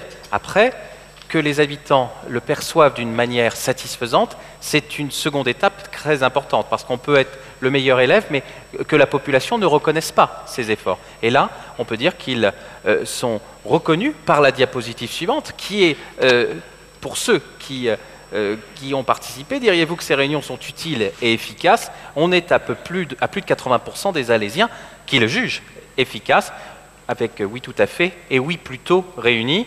Donc cela signifie qu'il y a une reconnaissance du contenu de ces réunions publiques qui ne sont pas simplement pour se faire plaisir, mais pour écouter et pour ensuite agir. Je crois que c'est effectivement là qu'on retrouve bien l'utilité des pôles de politique publique, qui me permet effectivement de répondre rapidement aux questions posées, aux problèmes posés, et de trouver des solutions. Et surtout le suivi des questions qui me sont posées, puisque chaque question posée est écrite et répondue à la personne qui l'a posée. Alors on n'est pas à 100%, puisque 80%, mais on ne peut pas tout faire. Mais c'est vrai qu'on essaie de résoudre 60% des questions posées lors de ces réunions de quartier. Surtout qu'en particulier, en priorité, on le verra plus tard, les questions posées ne sont pas des questions de grands ensembles. Je crois que c'est la vie de tous les jours, le quotidien, qui est touché par les Alésiens qui viennent à la rencontre du maire pour leur faire part de la crotte devant la porte, de la poubelle qui reste ouverte, etc. Et ce qui est utile, parce que c'est ce qui agace tous les jours la vie et qu'il faut résoudre. Alors avec des résultats comme cela, il ne faut rien changer, il faut continuer sur ces réunions publiques. Les chiffres sont là pour le prouver. Ensuite, le conseil municipal a également voté 2 grands projets, le multiplex et l'aménagement de la place des Martyrs. Pensez-vous que ces 2 projets qui vont entrer en phase de réalisation vont contribuer à dynamiser le centre-ville d'Alès? Nous avons une très forte majorité, puisque plus des 3/4 des foyers interrogés considèrent qu'il faut continuer à dynamiser le centre-ville d'Alès par des projets d'envergure. Le centre-ville d'Alès, pour vous, c'est un dossier important, et les Alésiens vous suivent dans ce renouveau du centre-ville que vous souhaitez? C'était une question dangereuse pour moi, hein. Mais une question vérité. Je crois qu'avec les débats qu'il y a eu, soit en conseil municipal, soit dans d'autres réunions, effectivement, le doute pouvait persister. Mais lorsqu'on connaît la ville d'Alès, on s'aperçoit qu'effectivement, la partie basse de la ville d'Alès vit très bien, la partie haute souffre. Et qu'il fallait effectivement redynamiser le secteur. Alors la réflexion est simple. Pourquoi là, pas ailleurs? Pourquoi ailleurs, pas là? On peut toujours en débattre et en discuter. Mais ça a été un long projet d'ailleurs, 9 ans. 9 ans qu'on y travaille, pour arriver à trouver un site effectivement qui convienne. Alors que tout le monde, dans toutes les villes, quoique ça revient bien au centre de ville. À l'époque, quand j'ai pris la décision de créer un multiplex en cœur de ville, j'ai passé un peu pour un fou. Circulation, stationnement, etc. C'était pas possible, c'était pas viable.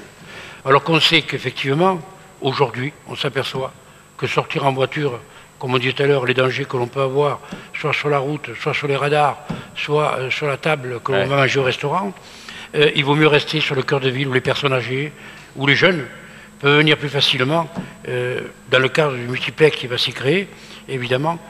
Mais j'étais pas sûr quand même de la réponse. Et je crois que là aussi, ça réconforte un peu de savoir que les Alésiens, s'ils ne sont pas dans la joie exponentielle, se satisfaisent bien à 70% en gros de ce projet. Aux 3/4. Alors, ensuite, donc vous avez les vues alors ça y est, le multiplex, hein, je ne vais pas en reparler puisqu'on a parlé souvent. Voilà. C'est vrai que ça a longtemps servi à l'opposition de nous appeler ça l'Arlésienne. Hein. Alors c'est vrai que ça fait de longs mois, de longues années, procédures, etc., pour arriver au bout. Ça y est, voilà. Nous irons au cinéma en centre-ville. Alors, au-delà... Et on conservera certainement, pour le cinéma d'art, les arcades 1 ou 2, je ne sais plus, je ne sais pas comment ça s'appelle. Ensuite, en 20 ans, la ville d'Alès a connu des transformations importantes et a changé de visage. Pensez-vous que cela a amélioré l'image de la ville d'Alès? Et là, vous êtes à peu près les 2/3 à être d'accord avec ce changement et à le plébiscité, puisque on est dans du oui tout à fait. Et si on va additionner le oui tout à fait et le oui plutôt, on est au-delà des 90%, ce qui est excellent. Mais pour éviter d'avoir que des bons chiffres, on les a bien dispatchés, on les a bien séparés, mais au final, cela signifie que 9 Alésiens sur 10 trouvent que l'image de leur ville a évolué et a évolué positivement.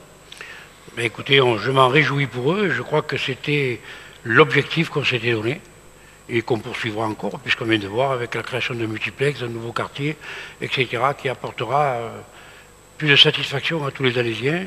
La 4e fleur, comme on dit, je vous rappelle, à Paris, vous ne l'avez pas. Et nous, la 4e fleur, eh bien, écoutez, en soi, ce n'est pas la 4e fleur. Je crois que c'est l'environnement qu'on a su créer qui nous permet d'être fiers. Le travail des services municipaux. Voilà. Très bien. Alors, la ville d'Alès a développé les services en ligne, ce qui nous permettra de vous faire intervenir pour nous expliquer et commenter les résultats qui sont devant nous.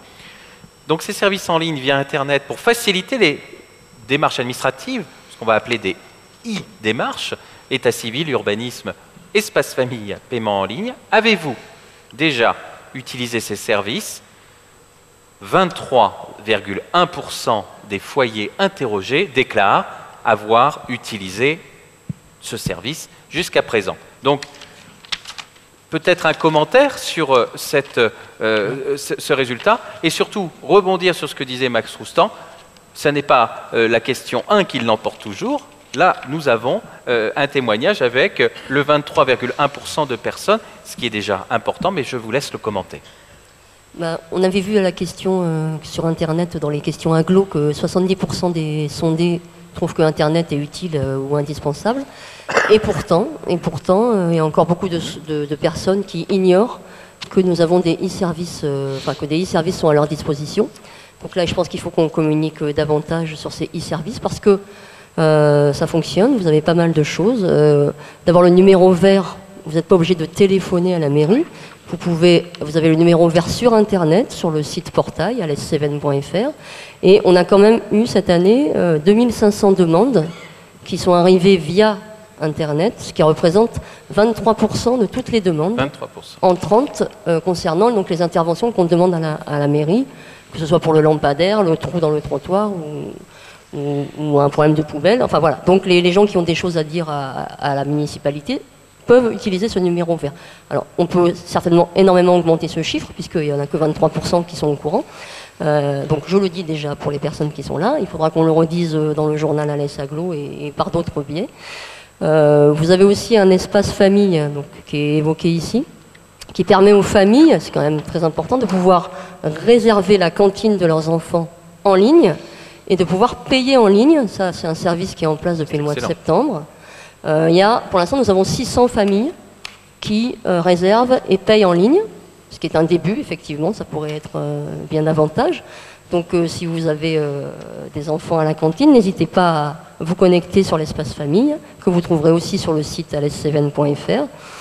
Et vous pouvez aussi demander des actes d'état civil par Internet, plutôt que de vous déplacer à Mairie Prime. Demander par Internet un acte de décès, de mariage, de naissance. Il y a eu l'année dernière, et j'arrête après avec les chiffres, 7700 demandes d'actes par Internet, ce qui représente 20% des demandes totales. Avant de passer la parole à Max Roustan, simplement, toujours un petit correctif au niveau des tranches d'âge. Chez les 25-39 ans, on arrive à 41,5%. Bah oui. Ce qui veut dire que là aussi, il faut pondérer les chiffres en termes d'utilisateurs. C'est-à-dire que par rapport aux cantines, par exemple, c'est à peu près sûr que les 25-39 ans, c'est dans cela qu'on trouve les usagers du service cantine. Tout à fait. Donc, M. Roustan ? Oui, non, c'est simplement dire qu'effectivement, c'est quand même un travail de longue haleine. Je crois que c'est au travers d'une volonté politique encore forte que les élus du pays Cévennes, à l'époque, ont créé les cyberbases, avec l'aide de la Caisse des dépôts. Et ces cyberbases, effectivement, ont permis, pendant 5 ans, et ça continue aujourd'hui, puisque nous avons aujourd'hui une cyberbase à Rochebelle, on l'appelle comment elle a changé de nom depuis, mais elle est toujours à Rochebelle, ouverte au public et gratuite, pour permettre effectivement la formation évidemment des gens et s'adapter à l'informatique pour l'utiliser le plus bien possible. Je voudrais ajouter qu'il y a un autre site interactif et d'échange par Internet qui s'appelle Alès Annonce, que nous avons mis en place au mois de septembre 2012 et qui permet d'échanger entre particuliers, donc c'est gratuit. Vous avez une demande de covoiturage, de soutien scolaire, vous cherchez quelqu'un pour garder votre chien, ou au contraire, vous avez une demande pour faire garder votre enfant, votre chien, pour faire du sport, vous cherchez un partenaire de tennis, ou vous cherchez une colocation, bref. Tous les services dont vous avez besoin au quotidien, vous pouvez vous pouvez vous connecter, créer votre portrait et faire votre demande. Et les autres personnes qui ont créé leur portrait pourront vous répondre et vous proposer le service dont vous avez besoin, tout ça gratuitement. Ça démarre mollement, je dirais. Hein. On a 533 portraits depuis le mois de septembre, c'est pas extraordinaire. Donc il ne tient qu'à vous d'utiliser ce site qui était vraiment à votre disposition. Alors, pour rebondir sur ce que vous venez de dire, c'est un souhait des Alésiens finalement que tous ces dématérialisations, ces démarches administratives dématérialisées soient développées. Vous le voyez sur les résultats qui sont affichés, 67% des habitants, des personnes interrogées souhaitent plus de dématérialisation dans leur collectivité. Vous l'avez cité, Alès s'est mis à le faire, le fait et le propose, mais peut-être un peu plus de communication auprès des habitants et un peu plus de témoignages de la simplicité de ces démarches auprès des publics qui ne sont pas forcément habitués à l'usage d'Internet. Alors c'est pour ça que mon ami Maréchal des années Chevalier de Morès, Aimé Cavalier, c'est les cyberbases de la fraternité. Avec un petit trou. Le préciser aussi, un gros travail qui est fait dans le milieu scolaire aussi, oui, par rapport à tout ça, parce qu'il ne faut pas oublier que les générations qui arrivent, ce seront certainement beaucoup plus des usagers de ces systèmes que les générations actuelles. Merci pour ce témoignage qui nous permet de savoir un peu plus concrètement ce qui se fait et surtout qui nous permet aussi de voir l'importance de certains messages laissés par les habitants sur le répondeur où ils parlaient justement du site Alès Annonce qui est apprécié pour ceux qui l'utilisent aujourd'hui. Alors, parmi les compétences de la ville d'Alès, il a été posé une question sur celle qui semble être la priorité, cette compétence prioritaire pour les années à venir. Et c'est pas une surprise, mais on ne pensait pas qu'elle l'emporterait autant. La sécurité est largement en tête des priorités pour les foyers sondés. Avec 50,4%, elle arrive très majoritairement en tête par rapport aux autres propositions qui sont également importantes aux yeux des Alésiens, mais qui ne sont pas jugées comme la priorité. Je vous laisse le commentaire, monsieur le maire. Oui, sachant que les gens ne pouvaient répondre qu'une fois. Ils ne pouvaient répondre qu'à une seule proposition, en effet. Alors, je crois qu'il ne fallait pas être divin là-dessus, hein, pour s'apercevoir que la sécurité, aujourd'hui, est un des soucis majeurs de notre population, comme la propreté, hein. Et pourtant, il est à 8,6%. Il aurait fallu poser 2 fois la question différente pour qu'on jauge les deux. Mais c'est vrai que la sécurité est un élément important.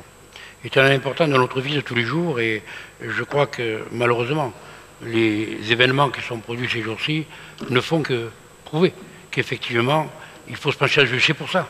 C'est pour ça, d'ailleurs, que nous avons, malheureusement, et heureusement, mais malheureusement, une police municipale importante. Je crois que ça a été l'élément, une volonté politique, là aussi, effectivement, d'avoir cette police municipale qui permet d'assurer, autant que ça se peut, dans ses compétences qu'elle a, une partie de la sécurité sur ce territoire. Mais c'est vrai aussi que ce n'est pas suffisant. Et pour compléter cette démarche-là, donc, si vous voulez, dans la réflexion qu'on a eue, parce qu'on avait essayé au départ de créer des postes de police par quartier, ça ne marche pas. Ça ne marche pas. C'est pas suffisamment de monde, etc. Ça ne marche pas. Donc il a fallu trouver d'autres solutions. Et c'est pour ça qu'on est venu nous aussi, effectivement, lors de la réflexion que l'on a faite, d'installer, évidemment, la vidéo protection. Et alors là, grand débat. La vie privée, on nous espionne tous les jours. Je crois que on déplace. Alors ça, c'est un peu vrai. On déplace un peu la délinquance. Mais comment faire? Comment faire quand on a des rues qui ne sont plus sécurisées, quand on ne peut plus sortir le soir, quand les gens se font agresser pour rien dans la rue? Il est vrai que cette vidéosurveillance aujourd'hui, dommage qu'on n'ait pas de témoignages, apporte beaucoup d'efficacité sur son territoire. Et vous savez, on l'a vu dernièrement lors de voyous qui venaient dans une bijouterie, on a suivi et on les a arrêtés 2 heures après. Le souci majeur, c'est que 2 jours après, ils étaient devant la bijouterie en train de faire un bras d'honneur au bijoutier. Donc, cherchez l'erreur. Alors, le conseil municipal a donné son feu vert pour l'implantation de 33 nouvelles caméras de vidéoprotection en ville. Diriez-vous que ces caméras sont utiles et efficaces pour faire reculer l'insécurité? 83,4% d'avis favorables, en comptant les tout à fait, qui sont à près de 60%, et les plutôt favorables. Alors, ce qui est intéressant dans ce chiffre-là, c'est son évolution. C'est aussi de voir que l'année dernière, une question quasi similaire avait été posée, et nous étions, au total des oui tout à fait et des oui plutôt, à 76,2. Donc il y a une augmentation, et la question posée il y a 10 ans, ici, à Alès, ou dans toute autre collectivité de taille moyenne, comme nous pouvons avoir à les sonder, tend à prouver que l'on était à une réticence de la population, avec simplement une courte majorité pour certaines villes, comme le Plessis-Robinson, qui a décidé de mettre en place la vidéosurveillance après une consultation de la population où il n'y avait eu que 51% de personnes favorables. Vous voyez? Donc c'est très important de voir cette évolution. Elle est rentrée dans le quotidien des Alésiens et c'est quelque chose qui rassure. Et elle prouve son efficacité, et au fur et à mesure que le s'étend sur la ville, effectivement, la réponse devient là aussi plus positive. Je vous remercie de votre attention. À moins que tu n'aies question à poser. Non, merci d'avoir été un peu long.